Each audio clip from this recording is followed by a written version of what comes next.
The clock is ticking already, and America may already be out of time. At ports around the globe, cargoes that were originally headed to Los Angeles, New York, and Houston are quietly being redirected north to Canada. Here's the worst part. Six of America's largest suppliers, the same countries we rely on for everything from metal in our fighter jets to the medicine in our hospitals, are signing billion-dollar trade agreements that exclude the U.S. entirely. And this is not about missing a few shipments along the way. These are multi-decade deals that will redefine who really has control of North America's supply chains. Spoiler alert, it won't be the United States. While Washington remains mired in political battles about tariffs and trade wars, Ottawa is methodically marching ahead. Canada is systematically sealing deals with nations that previously relied on American consumers. The ripple effect: increased costs, product shortages, and a perilous weakening of America's industrial prowess.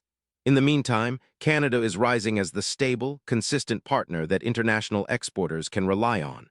From rare earth elements and advanced electronics to coffee beans, auto parts, and drugs that save lives, we are seeing a silent but gargantuan transfer of economic power occurring right above America's head. And in this video, we're breaking it all down. We'll look at the 6 countries making the switch, uncover why they're choosing Canada over the U.S., and explore the huge consequences this will have for America's economy and for your wallet. So before we go into the #1 country on this list, don't forget to hit that like button, subscribe, and stick around until the end, because the tale you're about to hear might set the course for the next 10 years of North America's economy. Number 6, India. For decades, India's thriving textile factories and drug factories have been the unsung engine of American consumerism.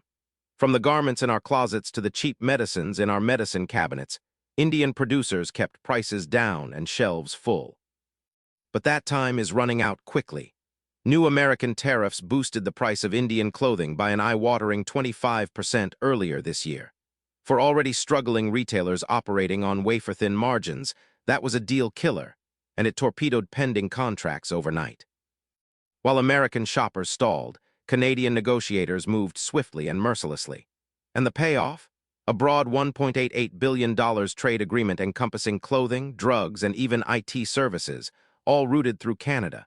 But the most disturbing aspect of India's New Deal isn't software or shirts, it's medicine.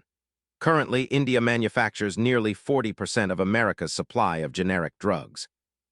With Canada getting priority access, U.S. pharmacies stand to suffer from shortages soon. For regular Americans, this translates into longer waiting times at the pharmacy counter and increased costs at the checkout counter. And that's not all. Indian exports of spices, tea, even IT business processing centers are now being routed to supply Canadian purchasers. Why? Because Indian business leaders say it straight out. Canada provides what America used to: predictability. That predictability is now cemented in long-term agreements. And with each pill, shirt, and box of tea Canada takes, that's one less America can rely on. Which leads us to number 5, Malaysia. So Malaysia may not be the first country that you think of when considering high-tech innovation. But the scenes behind, this Southeast Asian nation plays a crucial role. It's where the semiconductors, the circuit boards, and the essential parts that fuel everything from your phone to your GPS system for your car are produced. For decades, much of this advanced output directly traveled to U.S. shores, but that pipeline has begun to shut down. This spring, fresh American tariffs brought Malaysian traffic into Los Angeles and Seattle to a virtual halt. Businesses stalled, lawyers rushed to understand the new regulations, and in all the confusion, Canada moved in. Ottawa's trade ambassadors landed in Kuala Lumpur with a straightforward offer: avoid the uncertainty, deal with us instead. The result? A $900 million electronics and palm oil trade deal. But this was more than a buyout, it was an acquisition of the supply chain itself. Canadian firms are now directly investing in Malaysian semiconductor factories, becoming an integral part of the production process and shipping finished goods via Vancouver rather than U.S. ports. This realignment puts Canadian technology companies and merchants at a huge advantage. They have stable, long-term availability of key components, while U.S. manufacturers are plagued with exploding costs and maddening delays. And then palm oil, a key ingredient in everything from packaged goods and cosmetics to detergents. Canadian deals now ensure stable supply, and American buyers are left scrambling. Off the record, Malaysian bosses confess they're relieved to have a North American partner who doesn't rewrite the rules with each election cycle. The message is simple. If you become a risky customer, your suppliers will always find someone else safer to deal with. Which leads us to number 4, Brazil. You may have believed that trade agreements were all about microchips and metals, but this one is not. These days, factory floors in Bangalore and Chennai that once produced goods for U.S. department stores are being reconfigured to produce for Canadian brands. And with 5-year supply arrangements signed and sealed, Canada has secured the sort of stability American buyers can no longer guarantee. This one punches you where it hurts, your morning coffee. Brazil provides approximately 35% of America's coffee beans, the support system of a U.S. coffee industry with a value of more than $45 billion. But when Washington imposed a 50% tariff on Brazilian coffee, the arithmetic no longer worked for exporters. While American roasters were scrambling to redo the math on costs, Canadian trade officials were in São Paulo, pen at the ready, signing a $1.5 billion agricultural agreement. Coffee was the buzzword, but this wasn't only about caffeine. The deal includes soybeans, beef, and even shoes, and all of it is shipped through Canadian ports, not American. Here's why it gets worse. Canada isn't merely purchasing the beans. They're actually investing in Brazil's coffee processing plants, updating shipping infrastructure, and securing long-term contracts. The outcome? Canadian roasters receive high-quality Brazilian beans at fixed, competitive prices, while U.S. roasters pay inflated, tariff-laden prices. And coffee is only the beginning. Brazil's soybeans, an important raw material for livestock feed and processed foods, are now destined for Canada. Beef exporters are reallocating production lines to supply Canada. Even Brazil's classic footwear, once a mainstay in American malls, is going north. Brazilian officials have been blunt. Canada offers stability and long-term planning, exactly what America can't provide right now. For consumers, this translates to higher grocery bills, fewer imports, and a very real risk that your daily cup of coffee could soon cost far more than you're used to paying. Which brings us to number 3, Thailand. Thailand's industrial parks are among the most active in all of Southeast Asia, producing everything from auto components and electronics to rice and seafood. For decades, much of that production flowed directly into American supply chains. But this year, all that changed. A new wave of U.S. tariffs slammed home, and Thai industry associations quickly crunched the numbers. Up to $25–27 billion in export earnings could disappear under the new regime. And that's not some theoretical calculation. That's factories shutting down, employees out of work, and factory lines coming to a stop. Enter Thailand. Ottawa again acted with alacrity, signing a $1.1 billion manufacturing and agriculture agreement. But like with Brazil, it wasn't an easy buy, it was a deep integration into the production chain of Thailand.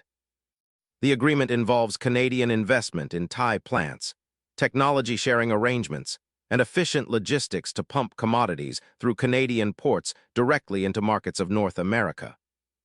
For American car manufacturers, the implications are direct. Thai parts that formerly fueled assembly lines are now entangled in Canadian-controlled supply chains. Electronics producers are being subjected to the same reality. Components that previously moved directly to Silicon Valley are now fueling Canadian technology firms. Even America's agriculture sector is not exempt.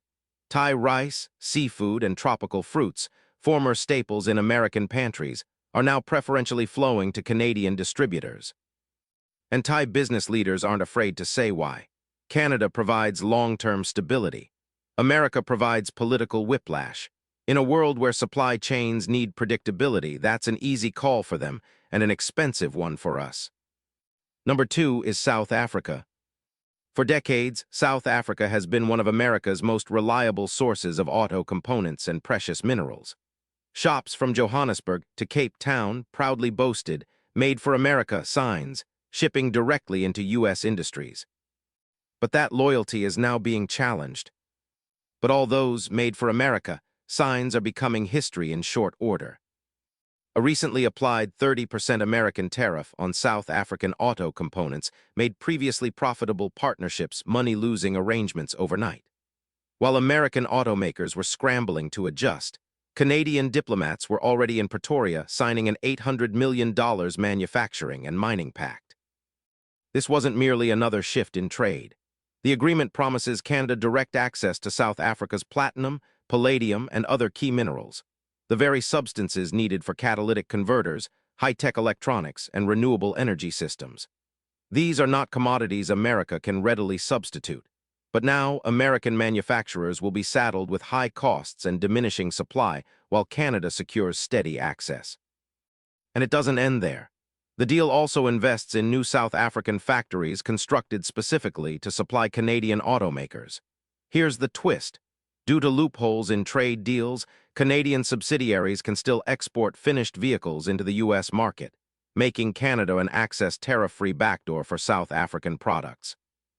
Even farming is included in the deal. South African wine, citrus, and specialty foods are now pouring preferentially through Canadian docks, while American importers must accept higher prices and reduced shipments. South African officials put it succinctly: Canada treats business as business. America combines business and politics. In the global economy of today, dependability always prevails, and Canada just won another triumph. Which leads us to number 1, Switzerland. When you hear Switzerland, you think of precision, and rightly so. From high-end watches to state-of-the-art machinery that powers aerospace, medicine, and high-tech manufacturing, Swiss craftsmanship has long been a pillar of America's competitive strength. But that advantage is fading quickly. A 39% new tariff on Swiss products by the U.S. broke decades-long relationships. To luxury watch manufacturers, it put an additional nearly $4,000 on a $10,000 watch. For makers of precision equipment, it priced American orders as the least profitable on their ledgers. Canada did not tarry. Switzerland signed a comprehensive $1.3 billion luxury goods and technology pact with Ottawa. It was not merely a purchase of products. It was the acquisition of Swiss know-how. Swiss engineers and producers are installing themselves in Canadian factories via technology transfer alliances, creating capabilities that will benefit North America, but not America. The size is enormous. Swiss equipment that previously drove American aerospace factories is now headed to Canadian factories. Sophisticated medical equipment and drug ingredients are being diverted through Canadian health systems. Swiss banking technologies and financial services are even establishing operations in Toronto and Vancouver, bolstering Canadian international trade at the expense of the U.S. Swiss leaders say it succinctly: long-term accuracy calls for long-term stability. Canada provides it, America does not. And that's the bitter reality. Each Swiss contract signed with Canada is not merely an evaporating shipment to the U.S., it's an evaporating competitive edge, one that may take decades or even generations to restore. 6 nations, billions in commerce, a subtle but inexorable transfer of power already remaking North America's future. While Canada constructs bridges of cooperation, America constructs walls of tariffs and jeopardizes losing control over its own supply chains in the process. If this opened your eyes to just how quickly the balance of power is shifting, don't stay silent. Hit that like button, subscribe, and join the conversation before the next deal closes without America.